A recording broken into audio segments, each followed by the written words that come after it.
Hola, soy Luis Sánchez Sierra, residente de quinto año en el posgrado de Cirugía Pediátrica de la Universidad Nacional Autónoma de Honduras.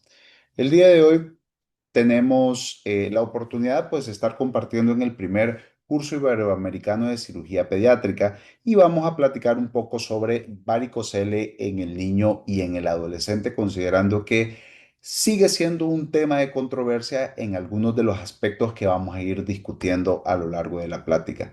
Para comenzar, vamos a definir qué es el concepto de varicocele, pues es una dilatación anormal, tortuosa, de las venas espermáticas internas y del sistema venoso en el cordón espermático, tomando en cuenta siempre que las venas que drenan el testículo, el epididimo y los vasos deferentes van a dividirse en tres componentes importantes.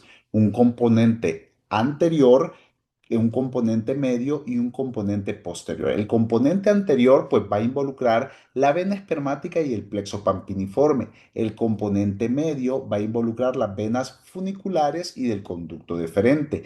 Y el componente posterior va a involucrar las venas cremastéricas.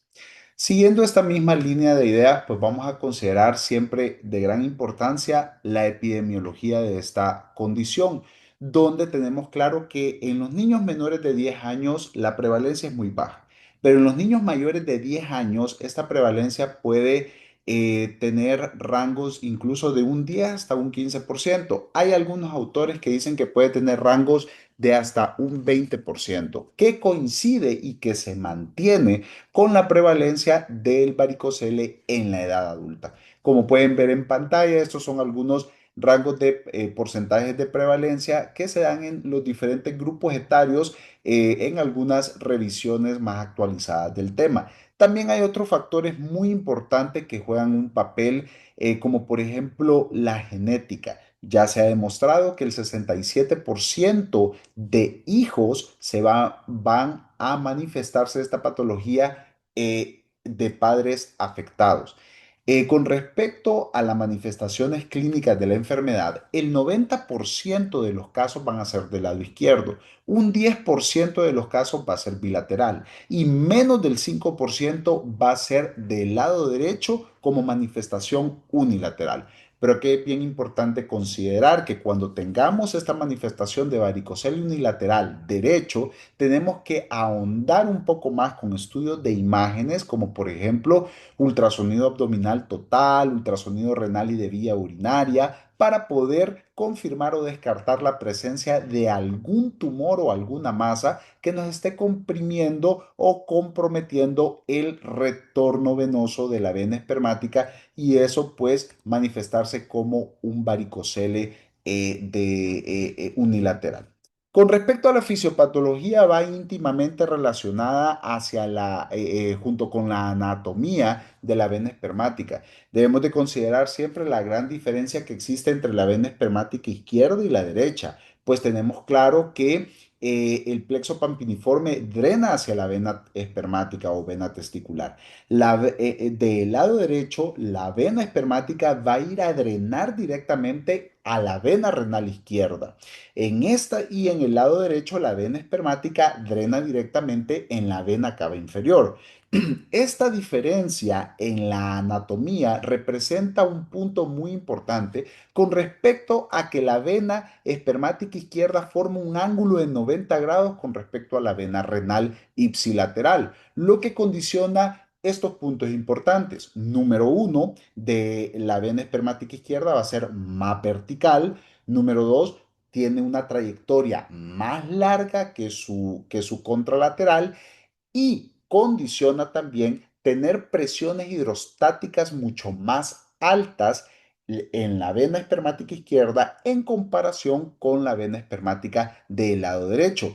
Esto va de la mano con respecto a la condición que la vena espermática izquierda drena en la vena renal izquierda y esta posteriormente drena en la vena cava inferior, pero antes de drenar se encuentra en un punto de compresión al pasar entre la arteria mesentérica superior y la aorta, como lo podemos ver aquí mismo en esta imagen de la anatomía vascular. También estas situaciones de tortuosidad, dilatación, algunas alteraciones del sistema valvular de la vena espermática izquierda que puede contribuir a la congestión de sangre venosa, nos va a llevar a algunas situaciones como aumento de la temperatura del testículo izquierdo asociado pues al mismo acúmulo de sangre, ¿no? Y esto puede condicionar algunas situaciones como apoptosis en el parénquima testicular afectado, lo que lleva a menos cantidad de andrógenos y por consiguiente acúmulo de toxinas. Ahora, un punto importante a discutir es, ¿existen cambios histopatológicos en el varicocele? Pues los últimos estudios de revisión con respecto al tema desde el punto de vista histopatológico nos dice de que sí, podemos tener espermatogénesis que requiere un diferencial de temperatura importante. Ahí el principio básico donde los testículos deben de estar a una temperatura de por lo menos 1 grado menor que el resto del cuerpo. Entonces, al no respetar esta diferencia de temperatura, estamos frente a las siguientes situaciones: una espermatogonia reducida, una atrofia de túbulos seminíferos, una proliferación de células endoteliales secundarias que vienen a sustituir esta atrofia y pérdida del número en los túbulos seminíferos y por consiguiente anomalía de las células de Leydig, que claro está, nos va a afectar en la histopatología general del parénquima testicular y en su producción de alta calidad de espermatozoides. Ahora, también debemos de tener bien claro que en el 46% de los casos van a haber anormalidades histológicas en niños con varicocele, pero en estos el 20% van a tener cambios histológicos graves. Este 20% coincide exactamente, bueno, o dentro de los rangos de variación, en que el 20% de los hombres infértiles van a tener varicocele. Es decir, de cada 100 hombres infértiles, el 20% van a tener varicocele, ¿verdad? Diagnosticado. Es lo que se maneja como una prevalencia en edad adulta principalmente. La presentación clínica, pues bueno, es bien variada. La presentación clínica es muy interesante porque en la mayoría de los casos es el mismo paciente o los familiares, los padres, los cuidadores del niño que diagnostican la enfermedad al momento de estarlo vistiendo, cambiando, limpiando. Ven de que el escroto, como pueden ver la imagen en pantalla, ven de que el hemiescroto del niño presenta un mayor volumen o que incluso al momento de tocarlo duele o que presenta esta imagen característica que se ve en las venas dilatadas y que al momento de tocarlo se va a sentir, va a tener esa sensación que comúnmente lo llamamos como bolsa de gusanos. Por eso lo describimos como un hallazgo incidental durante la evaluación física del mismo niño, sus cuidadores o incluso el médico de base, el pediatra general, durante las evaluaciones rutinarias. Puede manifestar un dolor de baja intensidad, un poco intermitente, sordo, vago, que no se localiza bien, pero que sí se manifiesta como una incomodidad y como una pesadez en el escroto afectado, evidentemente porque va a haber una congestión venosa en ese testículo que va a generar ese tipo de sensaciones. Aumento de los síntomas se van a dar sobre todo a la bipedestación y a la deambulación, sobre todo cuando son muy prolongados, o dolor agudo que puede irradiarse hacia la zona inguinal y que puede aumentar después de estar periodos de tiempo prolongados al estar en de pie o actividades físicas de alta intensidad.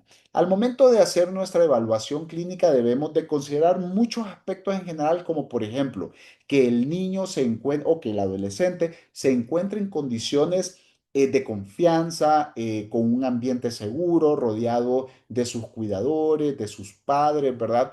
En presencia del médico, claro está. Debemos de estar en un ambiente cálido, que no sea frío ni muy caliente para que no afecte la temperatura de los vasos tortuosos. Hay que evaluar al paciente tanto en el reposo, o sea, en decúbito, como en bipedestación. Y en ambas posiciones debemos de pedir al paciente que realice una pequeña maniobra de Valsalva. Al momento de evaluarlo, pues debemos de hacerlo siempre de la mano junto con los estadios Tanner, para valorar el tamaño y el volumen del testículo de acuerdo al momento de edad del niño. Tamaños de ambos testículos, la asimetría es fundamental, pues se considera que una asimetría mayor del 20% del testículo afectado en relación a su contralateral ya es un criterio importante para valorar posteriormente el abordaje quirúrgico y el volumen testicular total, que ya vamos a hablar un poco sobre esto. Como podemos ver en pantalla, esa es la escala de clasificación del varicocele, establecido por los doctores Dubin y Amelar. Pero alrededor de la década de los 2000, pues ya la Organización Mundial de la Salud sugirió que pudiéramos agregar un grado cero a la clasificación, donde es un varicocele subclínico detectado por ecografía sin datos a la exploración física. El grado uno, que va a ser aquel palpable solo con maniobras de Valsalva. El grado 2, que va a ser palpable a la bipedestación sin necesidad de la maniobra de Valsalva, pero que con Valsalva puede ser visible. Y grado 3, que va a ser aquel varicocele visible a través de la piel escrotal sin necesidad de realizar maniobras de Valsalva, ¿verdad? ¿Cuál es la diferencia del tamaño esperado? Bueno, entre los dos testículos lo que se espera es que haya una simetría menor del 20%. Eso es lo normal. Si hay una simetría mayor del 20% del testículo afectado con el contralateral, ya es una alteración importante o un volumen mayor o una diferencia de volumen mayor de 2 ml, ya son puntos importantes a considerar. Vuelvo y repito, el signo clínico característico al momento del examen físico, pues eso que se le denomina como bolsa de gusanos por la tortuosidad de las venas del plexo pampiniforme y de la vena espermática interna. Aquí solamente proyecto la escala de Tanner para tener una idea objetiva de acuerdo al estadio de Tanner, cuáles son los volúmenes que nosotros esperamos obtener. Y pues algunos de los instrumentos, los orquidómetros, de los cuales podemos auxiliarnos al momento de hacer el examen físico de nuestro paciente, los cuales nos va a permitir tener un punto de referencia claro, como el orquidómetro de Prader y el orquidómetro en el inciso B, que son pelotitas los cuales están graduadas y nos permite ir determinando o graduando el tamaño del testículo de nuestro paciente, así como el orquidómetro de Takihara, que son estas placas que llevan unos aros en el centro, que también nos permite determinar el tamaño del testículo de manera clínica, pero ya se establece también que los estudios de los cuales podemos utilizar para complementar nuestra evaluación del paciente, en primer lugar, ecografía escrotal.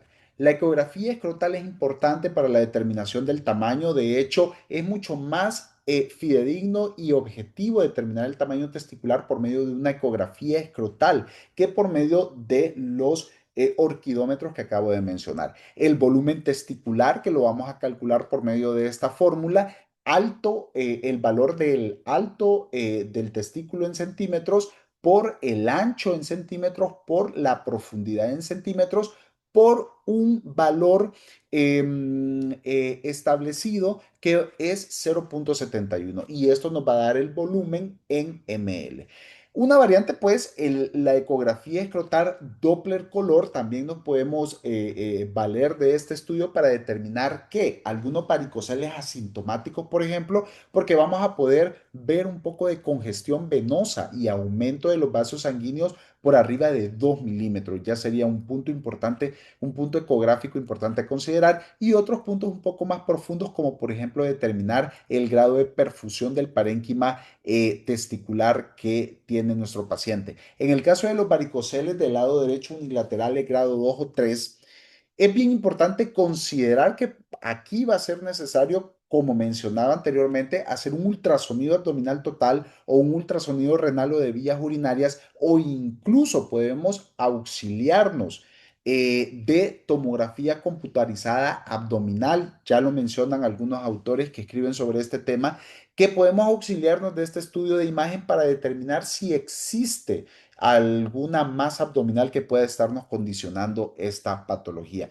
Otros estudios complementarios que quiero dejar bien claro, pues en pediatría no es común que hagamos uso de estos estudios, pero sí son el espermiograma y la biopsia testicular. El espermiograma debemos de tener claro también que por nuestro contexto social, cultural, el tema del pudor, pues generalmente no es considerado en los estudios complementarios en los niños, evidentemente. Pero si es muy necesario utilizarlo, hay algunos autores que nos dicen, bueno, podemos utilizarlo en los adolescentes mayores que ya tengan un estadio Tanner 5 y claro está que haya una aceptación completa de los familiares y del paciente. Si no coincidimos con estos puntos importantes, bueno, no lo vamos a utilizar. Y la biopsia testicular, pues sí, también sirve para estudiarlo, pero definitivamente es muy invasivo en el contexto de un niño, pero es importante mencionar esos estudios complementarios para que sepamos que existen.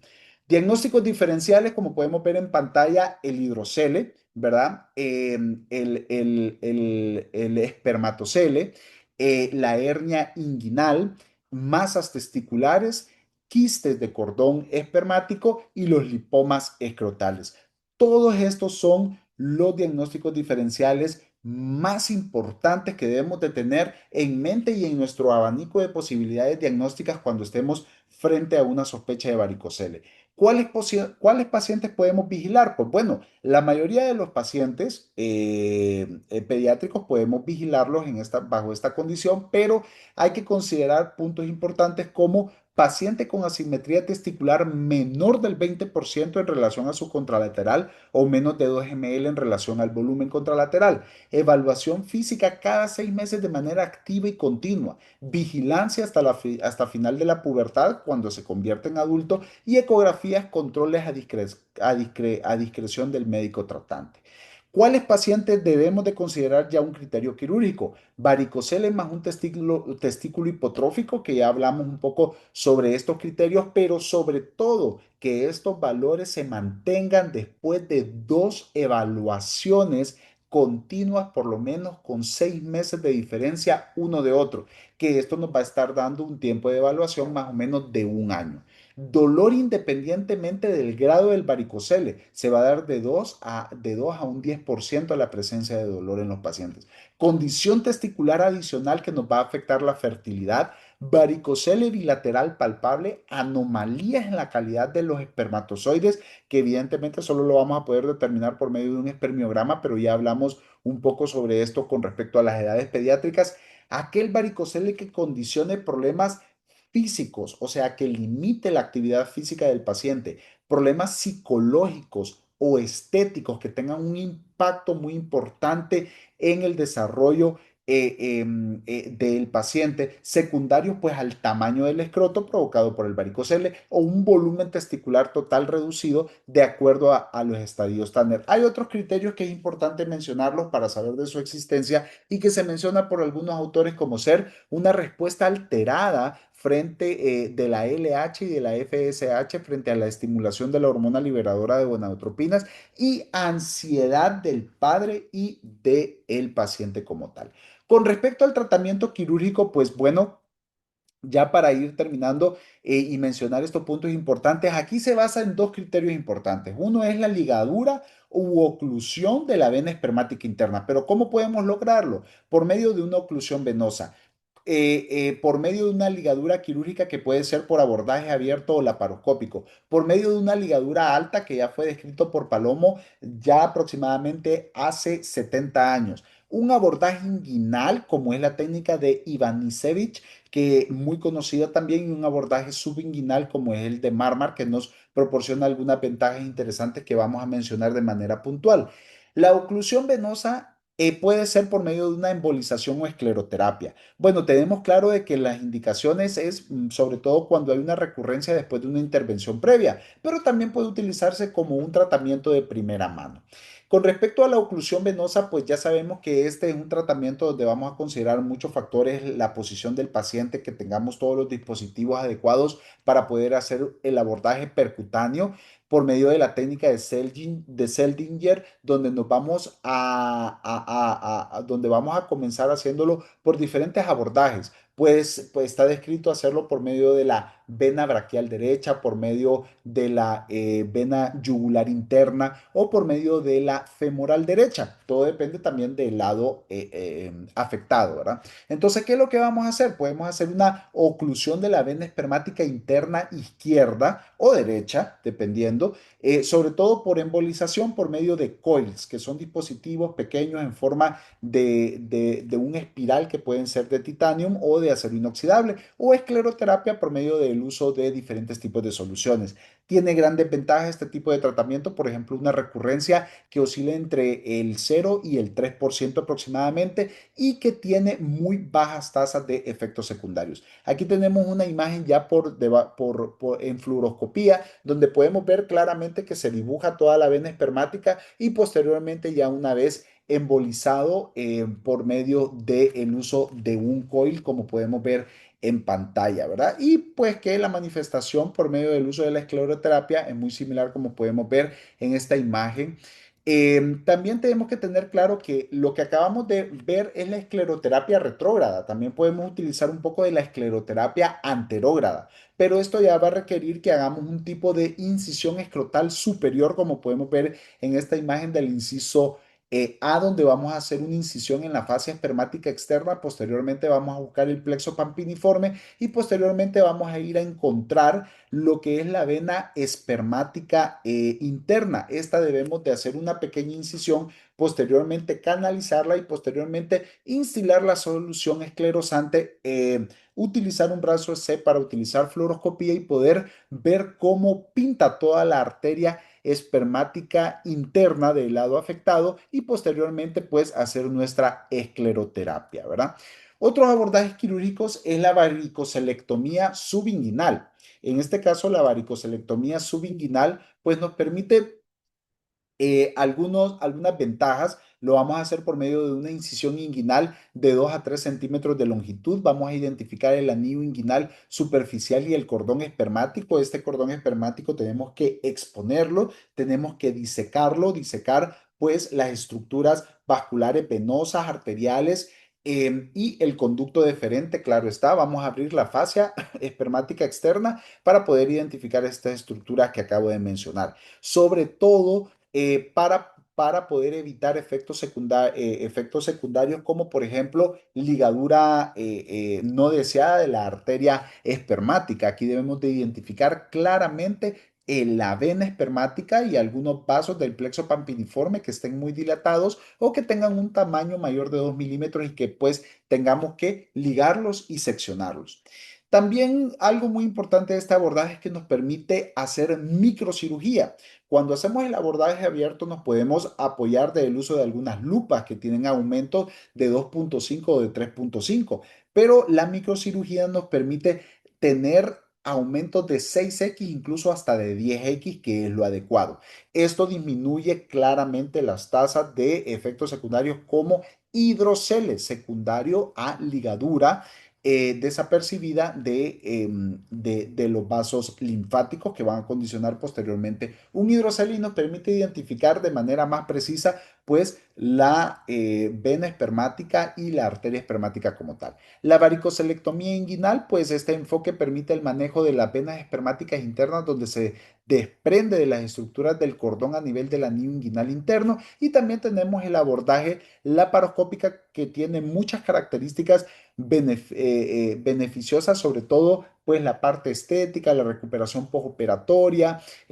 Nosotros vamos a determinar el tipo de dispositivo, de acuerdo a los tipos de dispositivos y tamaños de dispositivos que tengamos, pues la edad de los pacientes que vamos a poder abordar. Aquí podemos hacer la oclusión de las venas espermáticas auxiliándonos de clip, de electrocoagulación o de ligadura extracorpórea o incluso intracorpórea, pero la electrocoagulación puede tener efectos secundarios muy importantes. Complicaciones que vamos a tener: recurrencia del varicocele de un 10 a un 15%, hidrocele hasta un 10-15% también, lesión del nervio genitofemoral hasta en un 7%, atrofia testicular muy importante, poco frecuente, menos de 1 o 2%, pero es importante mencionarlo, y otras complicaciones menos frecuentes como el hematocele, sangrado o infección del sitio quirúrgico, sobre todo en abordajes abiertos.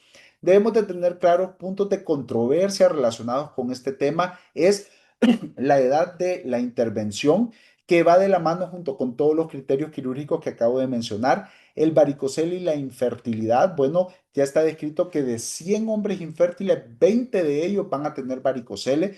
Por lo tanto, es importante valorarlo al momento de decidir si se va a intervenir o no. Principalmente los criterios van de la mano con la sintomatología del paciente, pero ya se ha descrito también de que hay muchos daños histopatológicos de que no se encuentran en menores de 10 años, pero sí se encuentran en mayores de 10 o 13 años. Por lo tanto, se puede considerar de que son daños progresivos. Recuento y morfología de espermatozoides, que esto está relacionado directamente con el daño testicular o tisular secundario a los cambios de temperatura asociados al varicocele y el daño testicular.